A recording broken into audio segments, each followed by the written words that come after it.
Myra Shapiro was born in the Bronx and returned to New York to study with Galway Canal after being away for approximately 45 years in Georgia and Tennessee, where she worked as a librarian and teacher of English. Myra teaches poetry workshops in the International Women's Writing Guild and serves on the board of directors at the Poets House. Her work has appeared in many periodicals and anthologies, including the 1999 and 2003 editions of the Best American Poetry. Her new poetry collection is titled 12 Floors Above the Earth. And I want to read a little bit, some words that others have written about this book. First by Tony Oakland, like Grace Paley or Stanley Kunitz. Myra Shapiro possesses a cultivated, tough-minded voice and an unflinching human commitment to know more. Whether she's asking hard questions about flickering strangeness of sexuality, solitude, or religion, her special intelligence finds the difficult hinges and pure points of life. Susan Mitchell says, splendid, irreplaceable, and spicy. Shapiro's poems are rich in history, family history with its festivals and shadows, and also that larger history that includes wars and crusades and pogroms. I love the inclusiveness of these poems: love, sex, death, and poetry, the full suite. These poems are these are poems that a discerning reader will return to again and again. Please welcome Myra Shapiro.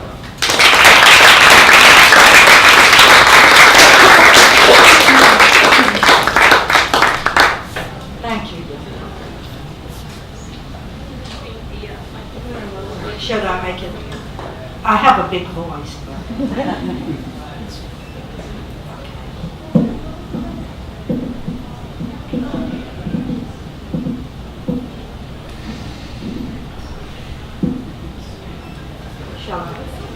Well, I can look.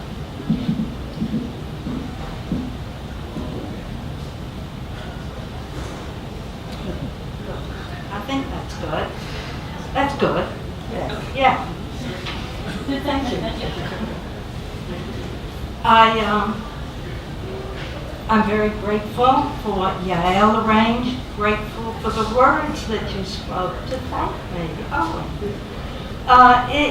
And to remind me how remarkable it is to continue to make friends in this world. I mean, yes, to continue to live and to live with energy, but I remember when I first came to New York, people were worried about the fact that I would have no friends because they said, well, you're about 50 and everyone already has a life, and so who will become your friend? And people who don't know New York don't know what a wonderful place this is to be born to, but certainly to grow old in. And Owen is one of the rewards, one of the facts that proves that it is so. And all along I look out and I see people who have been part of this New York life for a long time. And we were also, I noticed, celebrating our covers. And for me, this cover by Mary Frank is wonderful, just beautiful. Because it's not only this willful woman who's rising 12 floors above the earth, but in my mind, when I look out, if the cover extended itself, I know I'd see the Statue of Liberty. And so that's what New York means, this. this Lady of Liberty in the harbor, and because it's October 10th, soon to be October 12th, we have a birth to celebrate, and that's Columbus Day. So I thought I would begin with a poem I have called Columbus Circle, which refers also to my beginning in the Bronx. Columbus Circle. Looking at the moon next to World Trade, let me just say this is the 20th century, a century ago. Columbus Circle. Looking at the moon next to World Trade, reading Moon for Noon in a Milosh poem, I marvel at those O's circling everywhere my eyes fasten.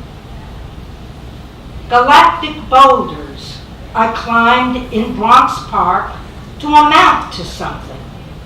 They stood like station stops the train pulls into.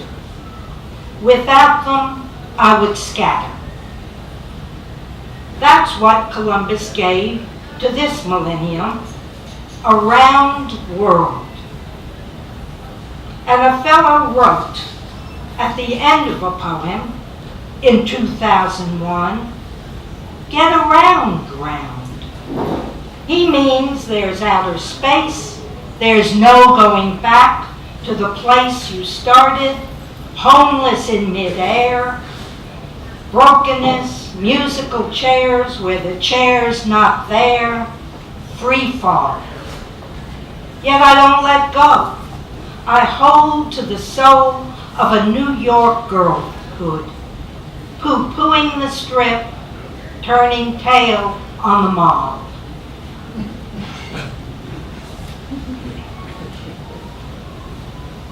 I want you to understand how it was. In New York City, our family never entered a synagogue. Without religion, human eyes prevail, and with human hands become the other's keeper. People organized, Freiheit, out of sweatshops, marching arm in arm, making unions. We have nothing to lose but our chains. They sang of freedom and drank weak tea around my tante's kitchen table. It was glorious. It was heroic. Sin and censure came from buying the wrong newspaper. So I learned to pay attention to the words we give each other for the creation of the world.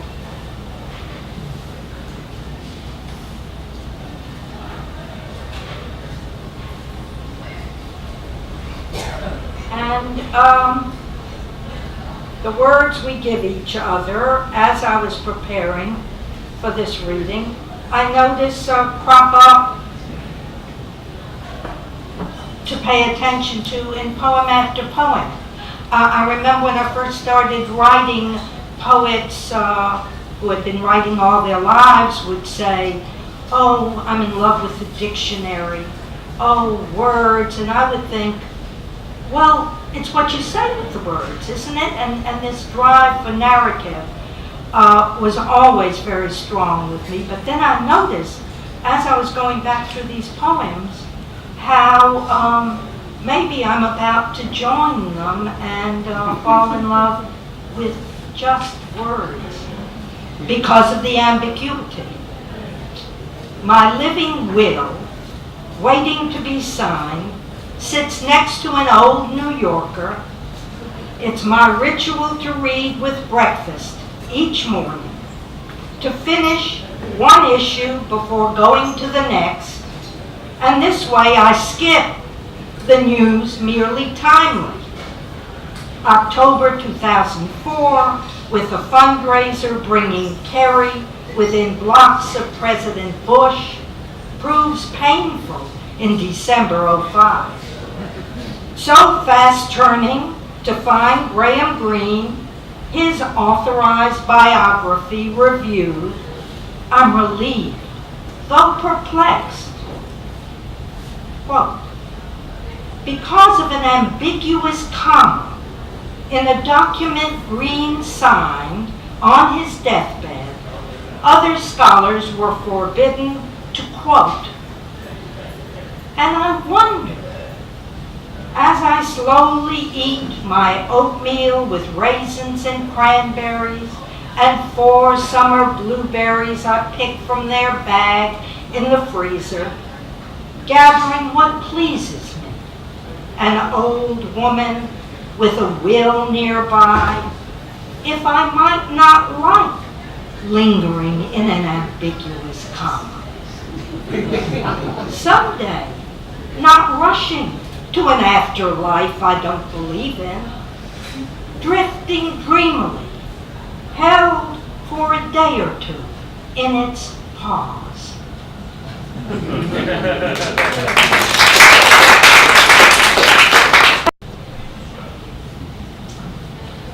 Longing and wonder. Talk to Myra, you talk to the wall, Mama announced when I lived so long in my head. Behind my lids was where I fit. Oh, world, be small enough to hold me, slow enough to let me swallow. Maybe I belong back inside her, or beneath the spine of a book. Maybe among tall buildings to incubate between their legs. The warm kitchen was never for me, though I wanted to shine. Passion, I called the pressure, wrestling underneath.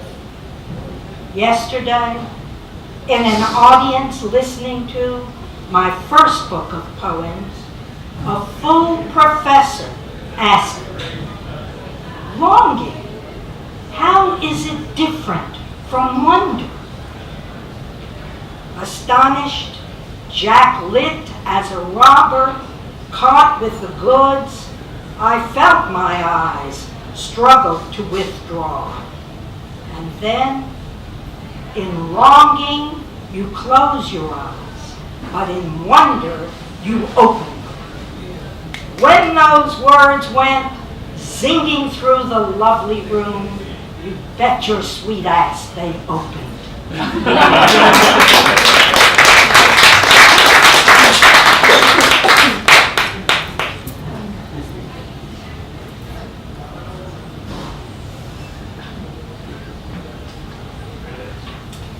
This next poem is titled with a Hebrew phrase, Lador Vador, which means from generation to generation.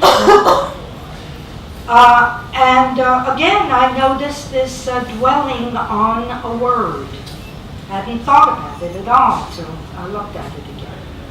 Although that's what the poem's about, the door of the door. A friend reminds me of my husband's words. I pondered my heart the night before our daughter's wedding. Could he really have said pondered? Strange word, and yet exact. The weighing of his love, the way he thinks of worth, then acts on it. He'd labored over giving his yes to her. His first child, married beyond his ken to a Muslim. Here, there, he sought advice. How can I say yes? A woman from Africa said, talk to an ancestor. And from his cry, his father heard. His father, a rabbi from a time rabbis educated, chanted, circumcised, and slaughtered, spoke to his son. Hershela, he said, trust her. The world changes. Learn to change with it.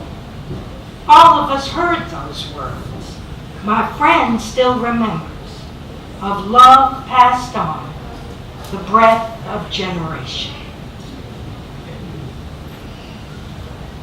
And the result is a Benjamin.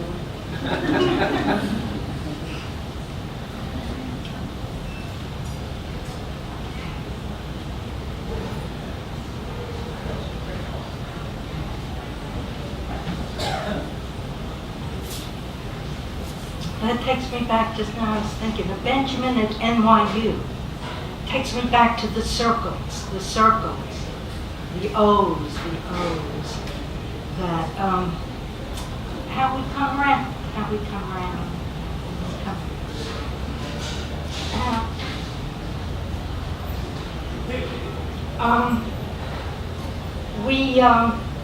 When I say go out, it leads me to this next poem, because it's a traveling poem.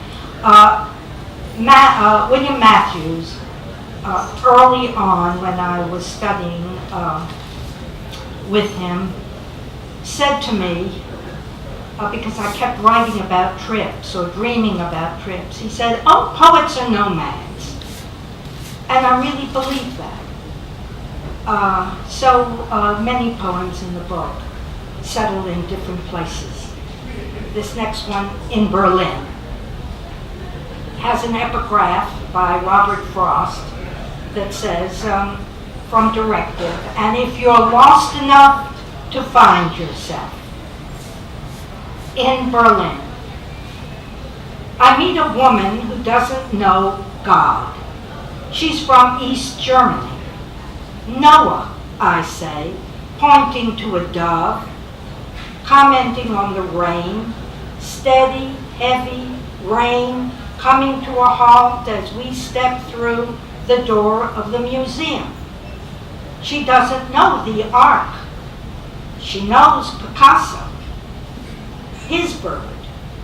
Only Picasso's. To live in reverence to Picasso and Persephone at the Pergamon, Debussy at the Philharmonica, and the love of 3 oranges should never lead to war, I say. My friend Chaim says, culture doesn't guarantee goodness. I say, neither does God. I think of my children at play, balanced towers of ABC blocks they built, and always, when they were done, they knocked them to rubble. Just like that. Then built again. Just like Berlin, I say. We laugh. You have to laugh. Life's a Charlie Chaplin joke, a pie-smeared face, the rug pulled out from under. Chaim's joke. A priest about to give communion asks anyone outside the faith to leave. A rabbi remains. Again, the priest makes his request. Again, the rabbi stays. The priest clarifies. I must ask anyone Jewish to leave the sanctuary. Whereupon the rabbi grabs Jesus. Come on, we know when we're not wanted. After 7 days in Berlin, you know how lost it's possible to be. You have to laugh. That poem always makes me nervous. So, we'll go right back to New York City.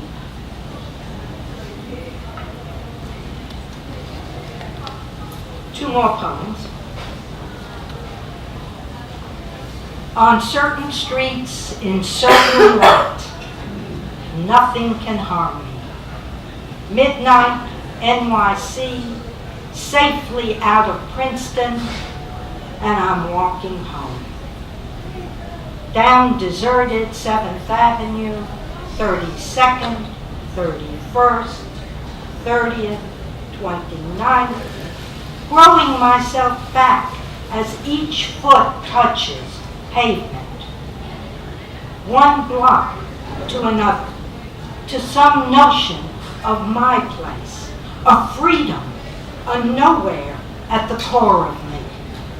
Each step I take breaking into now, here, next to giant concrete buildings lit up to the sky, a subway rumbling warmth from underneath like the pleasure of farts, far from the station wagon mother who dropped me at the station, children going on about their Girl Scout cookies, girls reminding me I'm twin to their existence.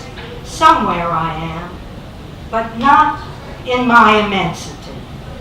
Not as I walk in less than shadow, more than dusk, vagabond harboring life and death, belonging to no one in particular.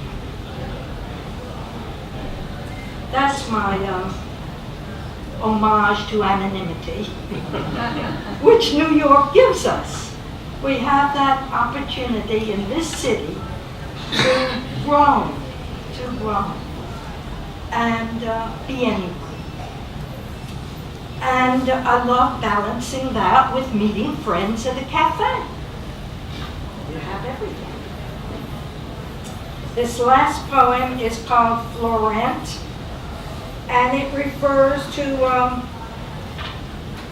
the first hotspot in the meatpacking district. It was during my first subway.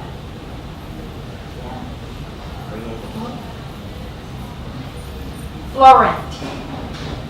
It's late, she says, but impromptu, with a few friends. I want to celebrate my birthday. Tonight, 9 or 10 at Florent. I'm in bed when she calls, my throat sore, yet my heart does its own dance, jumping through pain to relish Florent, the all-night bistro, new in the West Village of my early cobblestone meatpacking district days when the city was all night, all day, and I couldn't stop shape-shifting. At 70, I'm still in this city I love. The cold I lie with will pass, but a memory remains. How an old friend was dying. I on my way to the ballet, Giselle, and when I said it, Giselle at the Met, her face avidly opened, so I took her happiness with me, and it's always there when I go to Giselle. Florent, Greenwich Village, the Met, words that exist just to wake up our tones. Tango, neon, Broadway.